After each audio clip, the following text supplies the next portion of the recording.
கேகேஆருக்கு இது தேவை. கேகேஆர் வெண்டுட்டுது நீங்க சொன்னதன்படி கேகேஆர் வெண்டுட்டுது. இப்படி பவுல் பண்ணி உங்களுக்கு கண்ட்ரோல் பண்ண இல்லாத இவ்வளவு விக்கெட் செய்ய எடுத்த பிறகு இப்படி தூக்கி கொடுத்தா வேற என்ன செய்யலாம்? கட்டம் சொன்னது சரி, நீங்க கட்டத்தை மாத்திட்டீங்க. கேகேஆருக்கு வந்து இது தேவை. இது தேவை. இப்படி கேகேஆர் நான் நினைக்கல இனி இந்த ஒரு போட்டியை கூட வெல்ல முடியாமல் போனால் இதுக்கு மேல எதுவும் இல்லை. இனி கேகேஆர் நேற்று பேட்டிங் நல்லா 4 விக்கெட்டுகள் இழந்தும் 181 அடிச்சார்கள். ஆனால் இன்னும் கொஞ்சம் கூட அடிச்சிருக்கலாம். 4 விக்கெட் தான் என்று பார்க்கையும் மெட்ட டீம் பேட் பண்ணதையும் பார்க்கக்குள்ள இன்னும் கொஞ்சம் அடிச்சிருக்கலாம், ரன்ஸ் வந்திருந்தா நல்லா இருக்கும் அப்படின்ற மாதிரி தான் இருந்தது. ஆனா இல்ல, நான் கடைசி என்ன 7 விக்கெட் போனது பிறகும் ஒருத்தர் வந்து பாட்டு அடிச்சு பிடிச்சி சின்ன படி 21 வயசு படி. ஐயோ கட்டவுல எந்த பக்கம் போட்டாலும் அடி. அந்த அளவுக்கு நான் நினைக்கவே இல்லை நேற்று அந்த போட்டியை வந்து கேகேஆர் விட்டு கொடுப்பாங்க அவங்களுக்கு. சூப்பர் ஜெயண்ட்ஸ் வெற்றி பெறும் என்றது ஒரு கட்டத்துல இல்ல உறுதியாகிட்டது. கேகேஆரோட வெற்றி 100% கூட இருந்தது. அந்த அளவுக்கு இருந்த ஒரு போட்டியை விட்டு கொடுத்துருக்காங்க. என்ன பிளான் நினைக்கிறீங்க நீங்க? முகுல் சௌத்ரி வந்த இடம் 7வது இடம் வந்து அடின்னு அடிச்சார். இதுல கேகேஆர் பிளவிட்டது அல்லது பந்து வீச்சு மாற்றங்கள் சரியில்லைன்னு சொல்றதுக்கும் இல்ல, சரியா தான் செய்துட்டு போனாங்க. அந்த தம்பி தான் வந்து யார்டா இவன் எங்க இருந்து வந்தான்னு நேற்று ஹீரோ ஆகிட்டார். கடைசி ஓவர்ல 2 6 அடிக்கிறாங்க, 14 ரன் அடிக்கிறதுன்றது வந்து பெரிய விஷயம். கடைசி பந்துக்கு ஒரு ஓட்டம் ஓட வேண்டியிருந்தது, எல்லாரும் ஏதோ ஒரு விஷயம். ஆனா அப்போ விக்கெட் காப்பாட்ட போய் ஒரு ஓட்டம் ஓடிட்டாங்க. அது ஓடுறது சகஜம் தானே, வளமை தானே. அது சில பேர் அதை ரெடியா இருந்தாங்களா ஆக்கிடுவாங்க. மற்றது கடைசி போலுக்கு அடிக்க ட்ரை பண்ணுவாங்கன்றது எப்பவுமே ஈஸி வழி. கீப்பர்ட போறதுக்கு ஓடுறது, அடிச்சா கேட்ச் போறதுக்கு வாய்ப்பு இருக்குது, எங்கேயாவது நடக்கிறதுக்கு வாய்ப்பு இருக்குது. அதுல கீப்பர்ட போற டைம்ல வேலையை முடிச்சிடலாம். அப்படி இல்லாட்டி தோனிட ஸ்டைல்ல ஒற்றை கையில கிளவ் இல்லாம கீப் பண்ணணும். நீங்க அது உங்களுக்கு ரிஸ்க் எடுத்து நீங்க பிடிக்கிறதுக்கு ஏற்ற மாதிரி இருக்கணும். அப்படியான விஷயங்கள் இருந்தா மட்டும்தான். மேலும் இந்த நேற்று வின் பண்ணவர் இருக்கிறார் தானே, இதுவரையுமே விளையாடி இருக்கிறது 10 T20 மேட்ச் தான். 10 T20 மேட்ச்ல விளையாடின ஒரு சின்ன பையனால இவ்வளவு எக்ஸ்பீரியன்ஸா கடைசி நேரம் வரையும் நின்று அடித்தாடி இப்படி ஓட்டங்களையும் பெற்று அந்த டென்ஷன் இல்லாம விளையாடுனது. எனக்கு நான் சொன்ன அந்த 2 பால் மிஸ் ஆயினது தானே, அடிக்க ட்ரை பண்ணி வித்தியாசமா ட்ரை பண்ணி அதுலயே டென்ஷன் உச்சத்துக்கு ஏறி இருக்கு அந்த சின்னாக்களா இருந்தா. அதுக்கு பிறகு அந்த ஒரு 6 அடிச்சு கடைசியா ரன் அடிச்சு முடிச்சதற்கு தானே, அது பெரிய விஷயம், மிகப்பெரிய விஷயம். நான் நினைக்கிறேன் அதெல்லாம் ஒயிட் போலுக்கெல்லாம் ஒரு ட்ரை பண்ணி அது ஒயிட் போல், ஆனால் அதை பின்னுக்கு அடிக்க முடியாமல் போனது, இந்த மாதிரி நிறைய விஷயங்கள் இருந்தது. ஆனால் ஒன்றுமே செய்ய முடியல. கடைசியில் கேகேஆருக்கு சரி உங்களுக்கு இந்த போட்டி இல்லைன்னு சொல்லி எழுதி வச்சாச்சு, அவ்வளோதான் முடிஞ்சுது. இதன் மூலமா இப்போ IPL வந்து இந்த முறை இவர்களுக்கு மிகப்பெரிய அளவில் பிரச்சனையாக அமையத்தான் போகின்றது. எழுதி வச்சாச்சு. நீங்களும் கொஞ்சம் சிக்கலுக்குள்ளியாக லக்னோ சூப்பர் ஜெயண்ட்ஸ் ஒரு மாதிரியாக 3 போட்டியுமே பெரிய டஃப் இறுக்கமான வெட்டி தான். 3 மேட்சுமே இறுக்கமானது. முதலாவது வெல்ல வேண்டியதுல தோத்ததுனாலதான் ஓனர் பிரச்சனையாகி ரிஷாப் பாண்டோட பிரச்சனை கொடுத்தார். 2வது மேட்ச் ஒரு மாதிரி கஷ்டப்பட்டு கடைசி நேரம் வரை ரிஷாப் பாண்ட் நின்று அடிச்சு கொடுத்து வெற்றி பெற்றார். நேற்றைய தினம் முகுல் சௌத்ரி ஹீரோ ஆகினார். நேற்றைய தினம் கடைசி நேரத்தில் விறுவிறுப்புக்கு பஞ்சம் இல்லாமல் போட்டி வந்திருக்கின்றது. IPL இப்ப பிடிக்குதுதான். ஆனா என்ன இருந்தாலும் தமிழகத்துல, அதாவது இந்தியாவில் நடக்கிற இந்த தேர்தலுக்கு ஈட கொடுக்கக்கூடிய ரசிகர்கள் தமிழர்கள் மத்தியில் பிடிக்கல. அது என்ன, இந்த தேர்தலுடைய பிரச்சாரங்கள் நேற்றும் கூட பெரிய அளவான விஜயனுடைய ரசிகர்கள் அது தொடர்பான விமர்சனங்கள், அது தொடர்பான செய்தி, இதெல்லாமே வந்து இந்த IPL போட்டி அப்படியே முழுசா நிறைச்சிருக்கு. அதே மாதிரி எங்களை இன்னொரு பக்கம் போர் டென்ஷன் இருந்தது. அது ஒரு நாள் ரிலீஃப் ஃபண்ட் வரைக்கும் கொஞ்சம் அப்படி வந்தது, திருப்பி ஒரு பிரச்சனை தொடங்க, திருப்பி அது கொஞ்சம் அப்படி மாறுது. இந்த IPLக்கு இன்னும் நேரம் இருக்குன்னு நான் நினைக்கிறேன், இன்னும் கொஞ்சம் டைம் இருக்குன்னு நினைக்கிறேன். புது வருஷம் முடிய வேணும், தேர்தல் 23-24 முடிய வேணும், இந்த மாதிரி பல விஷயங்கள் இருக்கு. இதனால இந்த IPL இந்த முறை என்னமோ ஒரு பெரிய ஒரு இக்கட்டான சூழல் தான் இருக்கு. IPLக்கே ஒரு இக்கட்டான சூழல். போட்டிகளுக்கு வருகை தருகின்றவர்களும் கொஞ்சம் குறைவா இருக்கு. நேற்றைய தினம் எல்லாம் மிகப்பெரிய அளவில் நிறைந்து போய் நிறைந்த மைதானம் இல்லை, நிறைந்த மைதானம் இருக்கையில் கொஞ்சம் குறைவாக இருந்தார்கள். இன்றைக்கு என்ன போட்டி இருக்கு?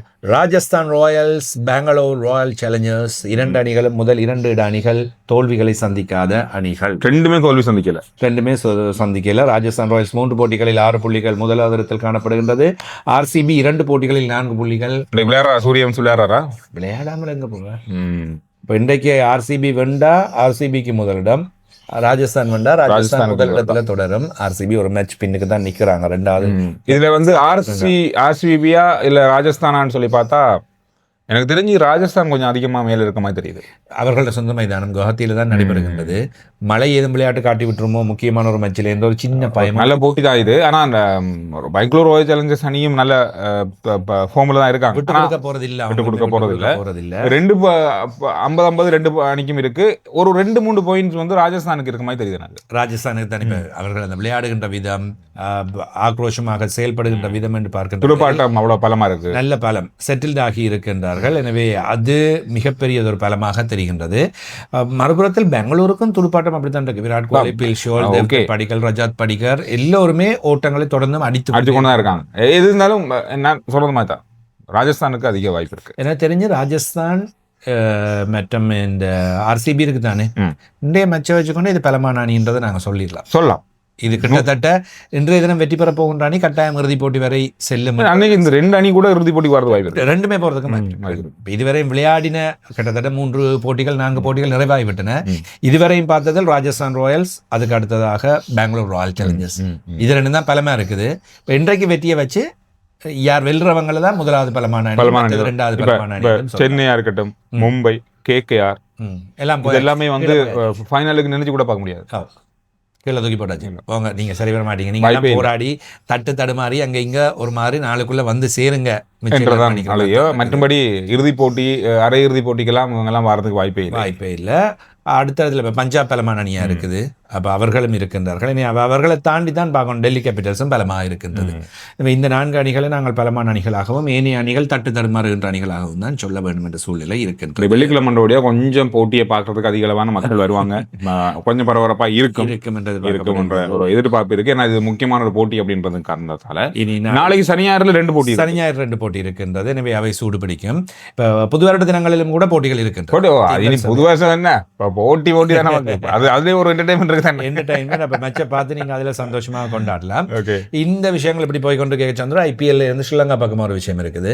வெருந்து ஹசரங்கவை அணி முகாமைத்துவம் நீக்குகின்றது. IPL நீக்கிறாங்க. அவங்க தாங்கள் வேறு யாரை எடுத்துக்கொள்றோம், நீங்க இனி வரமாட்டீங்க, தேற மாட்டீங்கன்ற காரணத்தில் அவங்களே நாங்களே சொல்லிட்டு தேற மாட்டீங்கன்னு சொல்லி இதுக்கு பிறகு IPL லேட்டா சொல்லிருக்காங்க. லேட்டா முதல்ல சொல்லிருக்கோம், நாங்களே சொல்லிட்டு தேற மாட்டாங்க. அவர் இதுவரையும் போக இல்லை, உடல் தேர்ச்சிக்கு போக இல்லை. அதுக்கு நான் உங்களுக்கு முதல்ல 2 நாளைக்கு அவரே இன்னும் அவருக்கு குணமடைய உடல் தேர்ச்சி பெற்றுத்தான் வனிருகாசரங்க இலங்கை அணியில விளையாடணும் இருந்தால் அவர் வாழ்நாள் ஃபுல்லா விளையாட முடியாது. அந்தளவுக்கு மோசமாவே இப்பவே சொல்லிட்டீங்களா? வாய்ப்பே இல்லை. பாப்பம் என்ன செய்யறாரு, இப்படி ஒர்க் அவுட் பண்ண போறாருன்றதை நாங்க பொறுத்திருந்து பார்க்கலாம். ரொம்ப கஷ்டம் அவருக்கு எனக்கு தெரிஞ்சு ஒரு வருஷத்துக்கு பிறகுதான் அவர் அப்படி உடல் தகுதியோட விளையாட முடியும். இல்ல சேப்பா விளையாட நம்பி அப்படின்னு சொல்லி விட்டா மட்டும் தான் விளையாடலாம் முடியும். உடல் தகுதியோட அவர் விளையாடுறா இருந்தா சில நேரம் அவர் இல்லாமலும் போகலாம், இல்லாட்டி ஒரு வருஷத்துக்கு மேலே எடுக்கலாம். இறுக்கி பிடிக்க போகின்றார்கள் ஸ்ரீலங்கா கிரிக்கெட் என்பது எங்களுக்கு ஓரளவு தென்படுகின்றது. எனவே அதன் காரணமாக இந்த விஷயத்தையும் உங்களுக்கு நாங்கள் சொல்லி வைத்துக் கொள்கின்றோம். நிகழ்ச்சிக்கு ஒன்று வழங்குறாங்க ஜெஃப்னா கிரிக்கெட் ஸ்டோர். இப்போ எல்லாம் உங்களுக்கு தெரியும், கிரிக்கெட் அப்படின்றாலே ஒரு பெரிய ஒரு அளவான விளையாட்டையும் தாண்டி அது ஒரு என்ன சொல்றது, அது ஒரு தொழில் தான். இப்ப நீங்கள் அதற்கு அந்த தொழிலில் முன்னேற வேணும், அதன் மூலமாக வருமானங்கள் பெற வேண்டுமானா நல்ல பொருட்களை வாங்கி தரமா விளையாடணும், உங்களோட தரத்தை காட்ட வேண்டும். நல்ல பேட் இருந்தால் தான் ரன்ஸ் வரும். அதே மாதிரி நல்ல எக்யூப்மெண்ட்ஸ் இருந்தால் தான் உங்களை பாதுகாத்துக் கொள்ளலாம். இது எல்லாத்தையும் வாங்குறது கேட்டிடம் தான் ஜெஃப்னா கிரிக்கெட் ஸ்டோர். எனவே இலங்கை முழுவதும் உங்களுக்கு டெலிவரி பண்ணுவாங்க. வீடியோ காலில் நீங்கள் உங்களுக்கு தேவையான பொருட்களை பார்த்து வாங்கலாம். தரமான பொருட்களை இலங்கையில் எங்கேயுமே இவ்வளவு விலை குறைவாக வாங்க முடியாது. அந்த அளவுக்கு விலை குறைவாக உங்களுக்கு பொருட்களை வாங்கலாம். மேலதிக தகவல்களை இந்த இலக்கத்தோடு அழைத்து தொடர்பு கொண்டு தெரிந்து கொள்ளுங்க. ஜெஃப்னா கிரிக்கெட் ஸ்டோர்ன்றதும் ஜெஃப்னாவில் மட்டும் என்பதை மறந்து விடுங்க. இலங்கையில் எங்கு இருந்தாலும் உங்களுக்கு வந்து சேரும்.